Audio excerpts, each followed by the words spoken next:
जब वो औरत वर्षों की तपस्या के बाद वापस लौटी तो आईने में खुद को देखकर सन्न रह गई। उसका चेहरा तेजी से झुर्रियों से भर रहा था, जैसे समय ने उसे पकड़ लिया हो। और सबसे डरावनी बात, उसके जुड़वां बच्चों के शरीर पर मौत की छाप उभर चुकी थी। घबराकर उसने तपस्वियों की शक्ति से अपनी दिव्य दृष्टि खोली और पाया कि जन्म मरण की पुस्तक में पहले ही उनके नाम दर्ज हो चुके थे। जब बच्चे केवल 8 साल के हुए तो बाल सफेद हो चुके थे। वक्त उनसे दौड़ में बहुत आगे निकल चुका था। माँ अब और नहीं देख सकती थी अपने बच्चों को यूं मरते हुए। वह नंगे पांव खून से लथपथ सीधे चढ़ गई कड़ाके की सर्दी में ढंके कुनलुन पर्वत की चोटी पर। वहां उसने उस दिव्य पारलौकिक पुष्प के सामने 3000 बार शीश नवाया और तब जाकर फूल ने एक बार फिर दुनिया में खिलने की अनुमति दी। लेकिन जिस दवा को अमृता की संजीवनी कहा जाता था वो भी उसके बच्चों की मौत को नहीं टाल सकी। उन्होंने फूल पीते ही मुंह से अमृत रक्त उगल दिया। अब उसे एक ही रास्ता दिखाई दिया, बच्चों को आखिरी बार गले लगाकर फिर से साधना के मार्ग पर लौट जाना। वो कोई साधारण स्त्री नहीं थी, वो थी माउस माउंटेन की वरिष्ठ शिष्या। लेकिन 10 साल पहले जब वो स्वर्ग जाने को तैयार थी तभी एक भीषण विद्युत प्रहार ने उसे धरती पर गिरा दिया। एक भोला भाला किसान उसे अधमरी हालत में पाया और जान बचाई। याददाश्त खो बैठी वो उसकी पत्नी बनी। 3 साल बाद जुड़वां बच्चों की मां बनी। लेकिन उसी रात एक पड़ोसी ने बताया पति भूस्खलन में मारा गया है। और जब उसने नवजात शिशुओं के शरीर पर अजीब निशान देखे तभी उसके दिमाग की परतें खुल गईं। सब याद आ गया। तभी उसका गुरु प्रकट हुआ और चेतावनी दी, देव मानव संतान 18 साल से ज्यादा जीवित नहीं रह सकती। अगर उन्हें बचाना है तो उसे मोह छोड़कर मोक्ष पाना होगा। उसे फिर से साधना करनी होगी, एक सच्ची देवी बनकर नियति को चुनौती देनी होगी। पर क्या माँ अपने 8 साल के मासूमों को यूं अकेला छोड़ सकती थी? उसने हर पहाड़ छान मारे,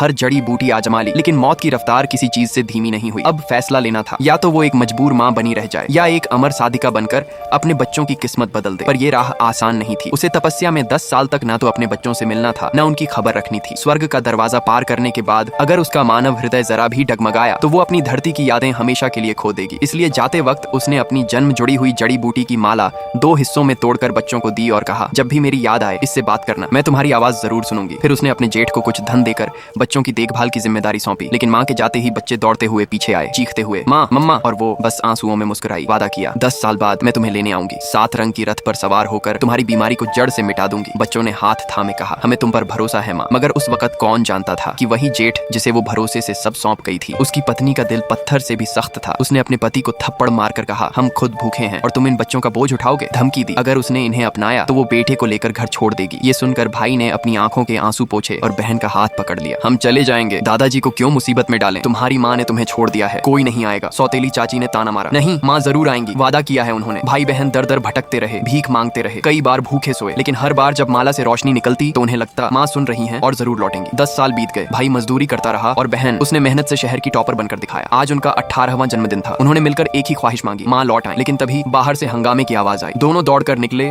तो देखा चाची अपने बेटे के साथ घर गिराने आई थी। तुम दोनों तो वैसे भी मरने वाले हो, कम से कम घर की जमीन तो बेच दो जिससे कोई जी तो सके।